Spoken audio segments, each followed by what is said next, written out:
Hello friends, welcome to my YouTube channel. तो आज हम बात करने वाले हैं इजराइल वर्सेस हमास वार के बारे में। आखिर क्यों हमास ने इजराइल पर इतना दर्दनाक वार किया, क्या है इसके पीछे का स्ट्रॉन्ग रीज़न, तो चलिए समझते हैं आज के इस वीडियो में। दोस्तों, बात है 7 अक्टूबर 2023 की। सिमोत तोड़ा का पायस दिन था।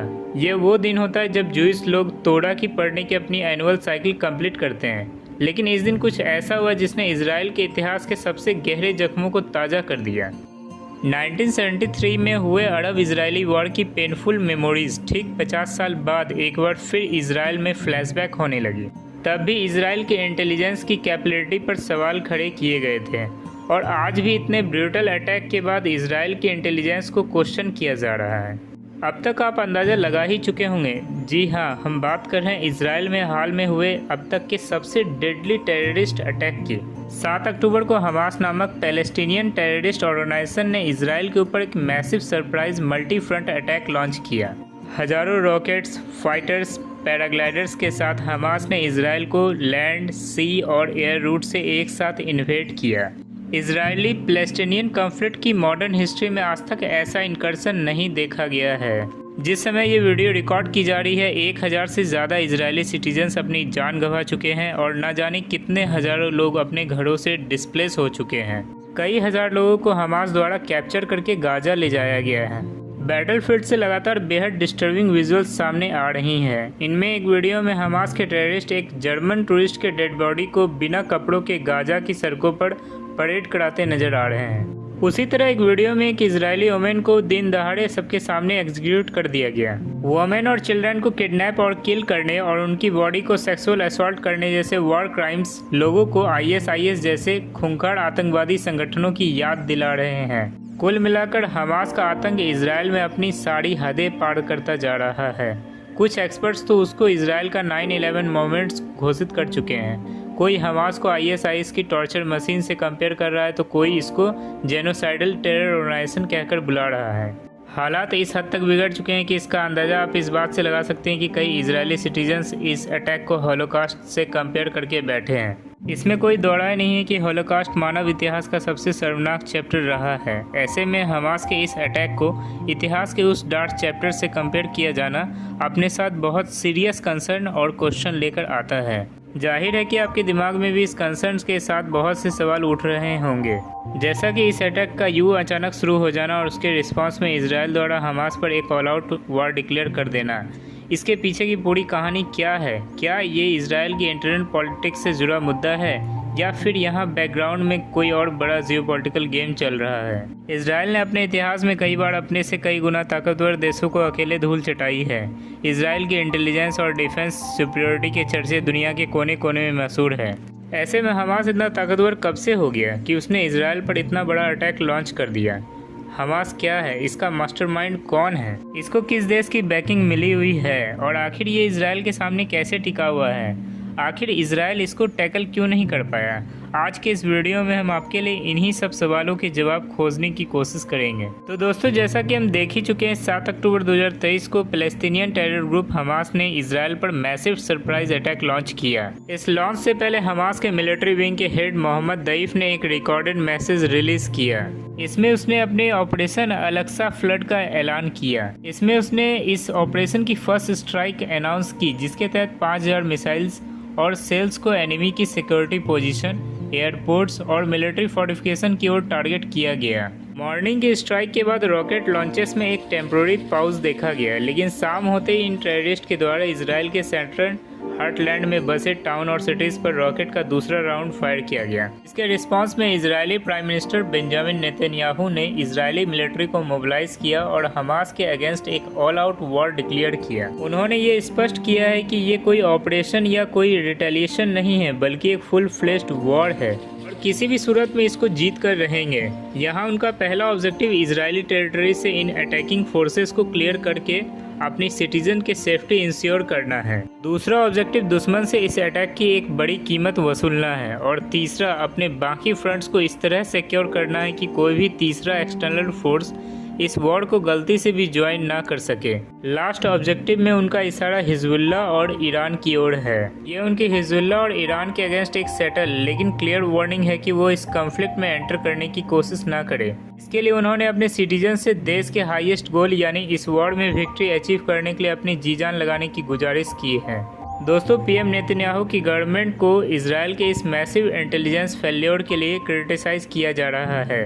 एक्सपर्ट के मुताबिक इस अटैक्स का क्लोज एनालिसिस ये रिवील करता है कि सीरियस सिक्योरिटी थ्रेट को डिटेक्ट करने में इजराइल के इंटेलिजेंस एजेंसी से बहुत बड़ी चूक हुई है। मोसाद के फॉर्मर चीफ एफ्रम हेल्वी ने बताया कि उनके पास किसी भी तरह के कोई वार्निंग मौजूद नहीं थी और ये अटैक्स उनके लिए भी एक बहुत बड़ा सरप्राइज बनकर सामने आया है। हालांकि अभी इजराइल के इंटेलिजेंस फेल्योर के ऊपर कोई भी कंक्रीट कंक्लूजन्स ड्रॉन नहीं किए जा सकते हैं, लेकिन इसमें कोई दौड़ाई नहीं है कि इन अटैक्स ने इजराइल को बहुत बड़े पैमाने पर ओवरवेल्म किया है। लेकिन इन सब के बावजूद भी इजराइल में लोग देश के सिक्योरिटी के प्रायोरिटी को बखूबी समझते हैं। इसका अंदाजा आप इस बात से भी लगा सकते हैं कि जब से ये वॉर शुरू हुआ है, इजराइल के फॉर्मर पीएम नफ्ताली बेनेट से लेकर देश के आम इंसान तक हर कोई फोर फ्रंट पर आकर सिक्योरिटी फोर्सेस के एफर्ट्स में कंट्रीब्यूट कर रहा है।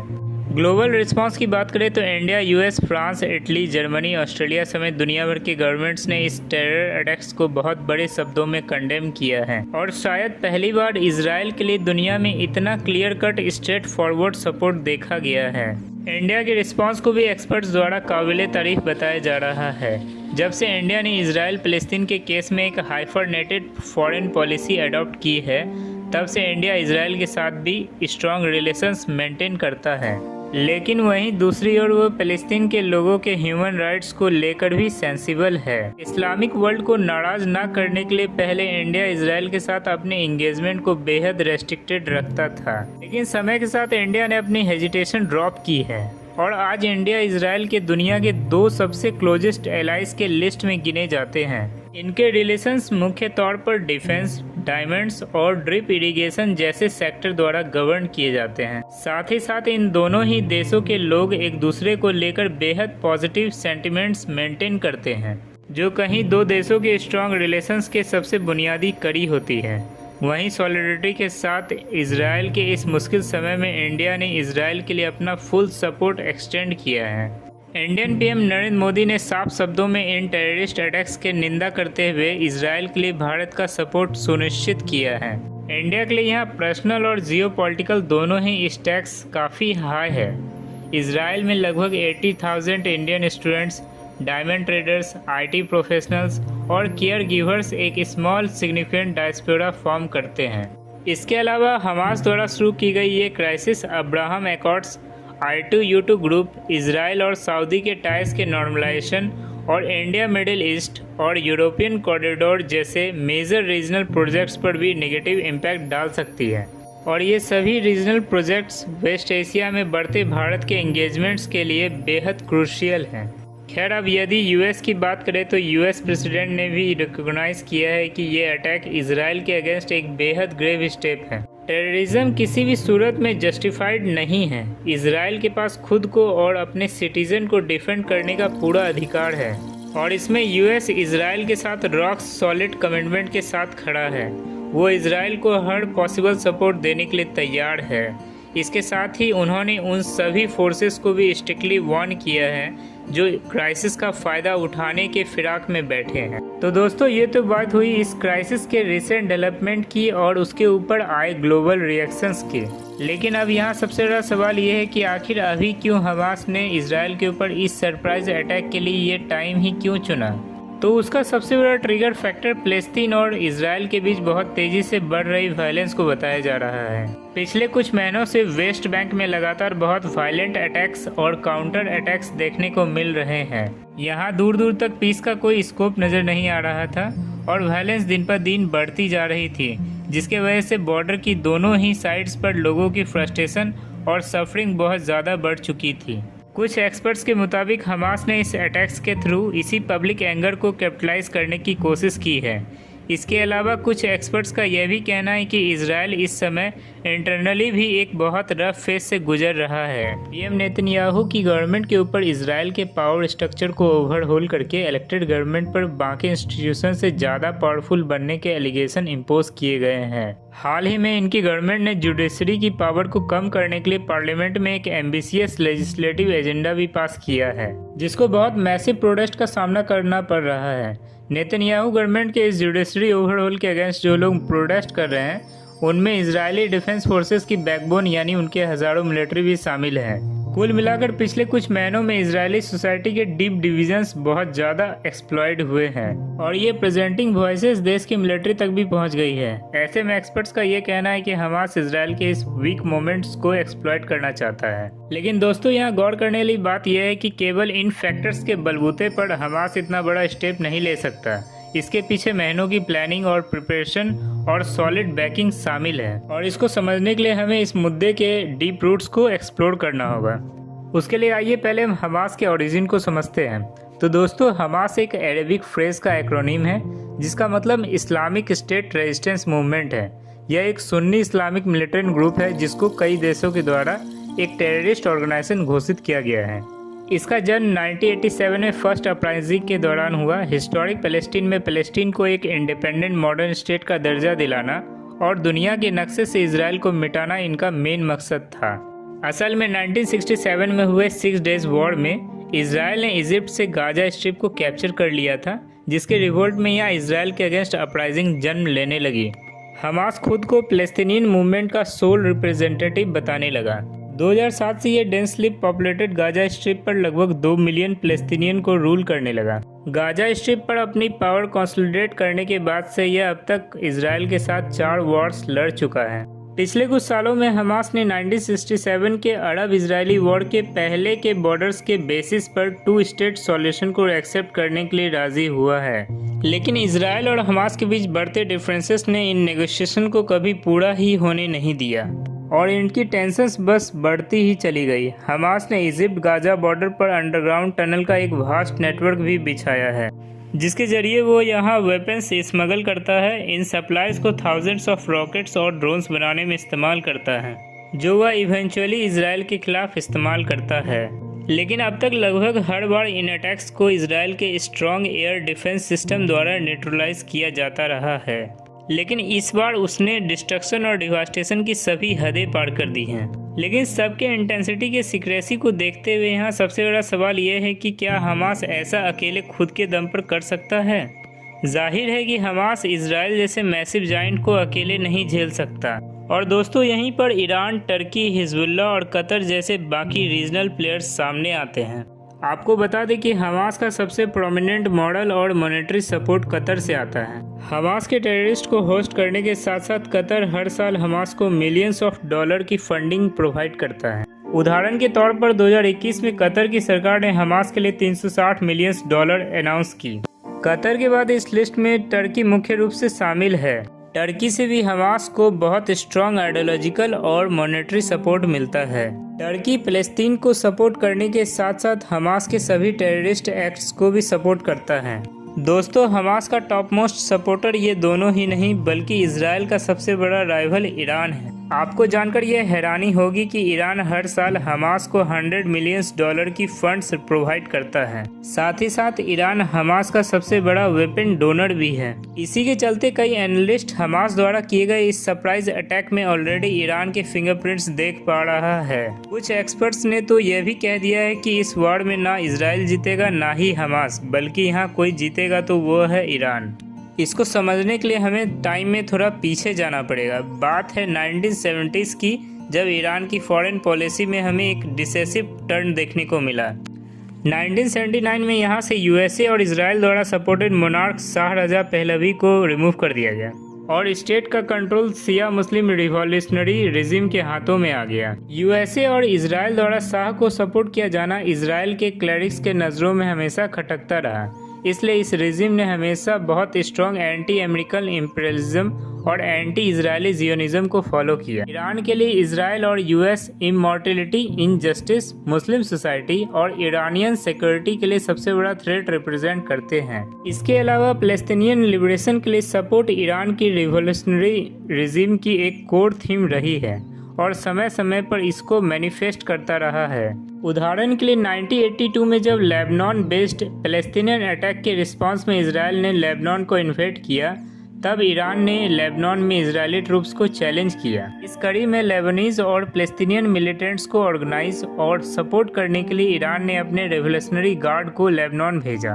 अपने वेपन्स, फंड्स, ट्रेनिंग और इंकरेजमेंट के साथ ईरान की लीडरशिप ने इन अर्ली ट्रेनिज को मामूली मिलिटेंट्स के बैंड से लेबनान के सबसे पावरफुल पॉलिटिकल और मिलिट्री फोर्स में तब्दील कर दिया और यहीं से ईरान की फॉरेन पॉलिसी की सबसे सक्सेस हिजबुल्लाह का जन्म हुआ। अर्ली 1980s से ईरान ने रीजन में एंटी इजरायली टेररिस्ट ग्रुप को अपना भरपूर सपोर्ट दिया। ईरान इस ग्रुप के लिए publicly millions of dollar place कर रहा है।